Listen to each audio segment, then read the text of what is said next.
11 सालों की लंबी प्रतीक्षा के बाद ईपीएस के पेंशनर्स के खिल उठे चेहरे। ईपीएस पेंशनर्स के चेहरों पर फिर से लौट सकती है मुस्कान। ईपीएस पेंशनर्स के लिए 11 साल बाद पेंशन को लेकर आई बड़ी खुशखबरी। यानी कि 11 सालों से ईपीएस पेंशनर्स न्यूनतम पेंशन बढ़ाने की मांग कर रहे हैं। अब सरकार के स्तर पर बदलाव की चर्चा और तेज हो चुकी है। जो पेंशनर्स की पेंशन बढ़ोतरी की मांग थी, उसको लेकर सरकार ने चर्चा और तेज की है।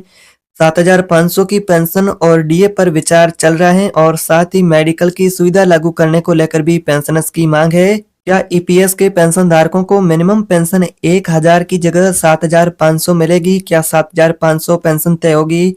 श्रम मंत्रालय एनएससी के बीच हुई नई चर्चा के बाद ये जानकारी बहुत महत्वपूर्ण आपके लिए सामने आ रही है।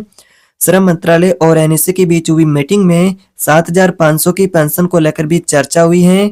इसके अलावा बात करें तो डीए के अलावा मेडिकल की सुविधा को लेकर भी यहाँ पर मांग की गई है। 7,500 की पेंशन डीए जोड़ने की मांग पर भी चर्चा हुई है। साथ ही पेंशन भोगी और उनके जीवन साथी को यहाँ पर मेडिकल की सुविधा भी मिले, ये भी मांग की गई, जहां से जल्द फैसला पेंशन को लेकर आने की उम्मीद लगाई जा रही है। एनएससी प्रतिनिधियों ने श्रम मंत्री से मुलाकात कर महंगाई भत्ता जोड़ने और मेडिकल की सुविधा लागू करने की भी मांग दोहराई है।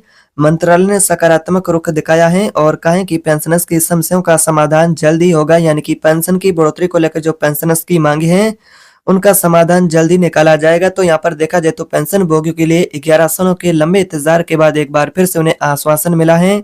ईपीएस के पेंशन धारकों के लिए फाइनली 7,500 प्लस डीए मेडिकल लागू होगी। तो फिलहाल आधिकारिक यहाँ पर जानकारी नहीं आई है। मीडिया रिपोर्ट के अनुसार जो जानकारी सामने आ रही है, जिसमें आखिर ये भी कहा गया कि फाइनल जवाब यानी कि पेंशनर्स की फाइनल मांग 7,500 की है, जिसको लेकर भी चर्चा का स्तर और तेज हो चुका है। सबका सवाल एक ही है कि पेंशनर्स की पेंशन बढ़ेगी कब। नवीनतम जानकारी के अनुसार ईपीएस पेंशन प्रस्ताव वित्त मंत्रालय के पास विचाराधीन है।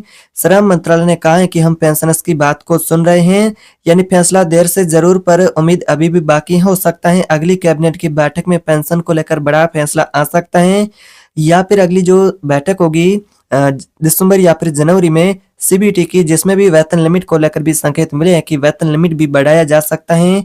15,000 का वेतन लिमिट पेंशन गणना का नियम है, उसे बदला जा सकता है और इसे बढ़ाकर 25,000 किया जा सकता है। यह भी जानकारी सामने आ रही है, लेकिन आधिकारिक अपडेट फिलहाल आने की उम्मीद की जा रही है। इंतजार है पेंशनर्स को कि आखिर उनकी पेंशन गणना की लिमिट में इजाफा होगा, क्या वाकई में पेंशन बढ़ेगी। तो यह जल्दी साफ होने वाला है फैसला। इस प्रकार की आपकी पेंशन से जुड़ी अपडेट रहेगी। इसी प्रकार ईपीएस पेंशन और ईपीएफओ से जुड़ी अपडेट के लिए चैनल को सब्सक्राइब करना ना भूले।